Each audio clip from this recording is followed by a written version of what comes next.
Hello everyone and welcome to the Deercast. Today we're going through another in our reloading series, and we're going to be talking about the recipe building element now that we've got all of our cases fully prepped, primed and ready to accept powder and a bullet. So we've got to that point where we've got to decide what powder we're putting in it, but also what bullet we're going to be putting in it as well. So in this series, we've always made it clear we're reloading primarily for hunting rather than target shooting. But if you were going to be reloading for, say, target shooting, the bullet of choice, you might want something very low drag, high ballistic coefficient, and potentially sort of monolithic, non-expanding. Whereas for hunting, providing you're hunting at sort of relatively short distances, ballistic coefficient and drag aren't going to be a huge factor in your choice of bullet. You're more going to be looking at the expansion capabilities of that bullet. And in terms of weight, you're going to be looking at, it's partly going to be guided by caliber, but partly also going to be guided by what you are, what quarry you're shooting. So for the purposes of this video and this series, we're reloading for a 308. The 308 in question has got a 20-inch barrel and it's a 1 in 12 twist. Now, you can sort of take a deep dive down quite a deep rabbit hole in terms of both bullet and powder choice. But what I tend to do when I'm starting out reloading is consult something like this, which is the Hornady cartridge reloading handbook. You can look it up online, it's not hugely expensive. The benefit of something like this, and if I can find the right page, is you can find your caliber, for example. It will come up and it will tell you which bullets would suit, but also what grain of powder would suit as well, and within sort of safe loads, and what typical velocities you might expect to get out of that.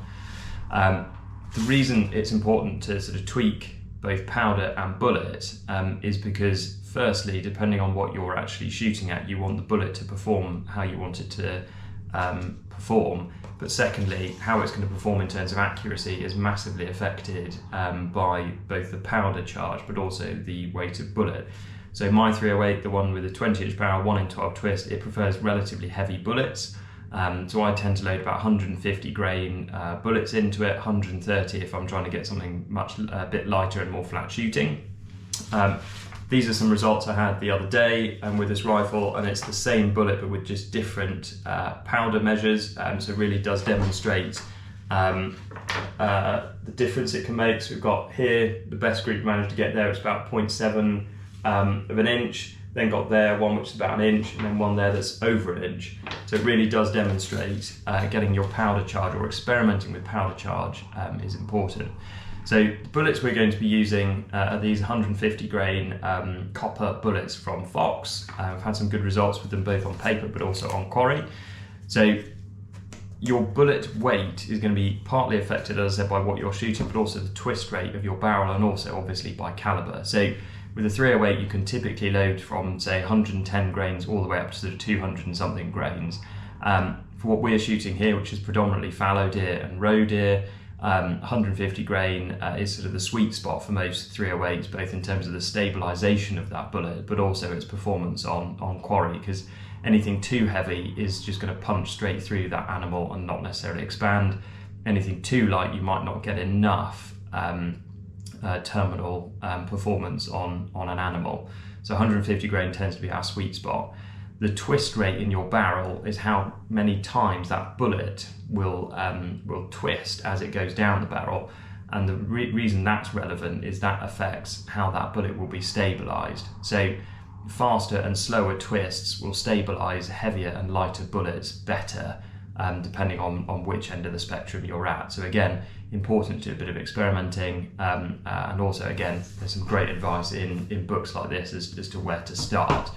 My advice is always to start sort of somewhere in the middle of the range for your caliber, so that you've sort of covered all bases. In terms of powder, we're going to be using Vitavori N140. So again, once you've consulted something like this Hornady book here, it will tell you that with 150 grain bullets, it'll give you normally a choice of a few different powders, and you can then choose one depending on your availability, the price you can get it at, but also, again, in that book, it'll give you a range of where it would expect you to get in terms of lowest and highest possible velocity achievable with your chosen powder. Vitavori also publish load data on their website. There's also an app where you can get data.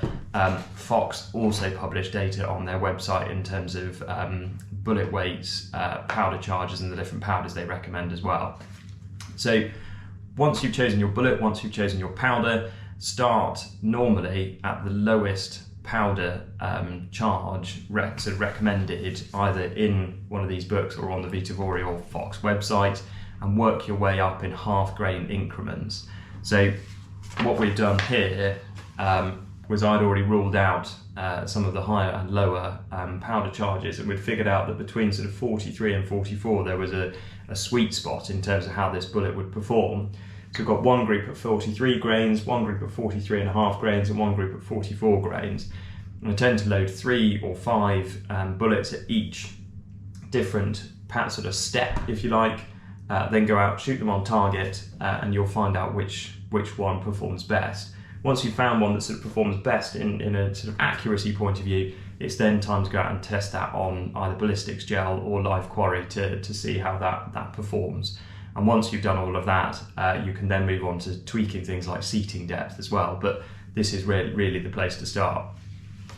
So I hope that's been a useful video for you all. Join us on the next one, where we're going to be putting powder into our case, and we're going to be talking through how we do that, both with powder measures, tricklers, and just normal scoops. So thank you very much for joining. Please remember to comment, like, and subscribe, and we look forward to seeing you on the next one.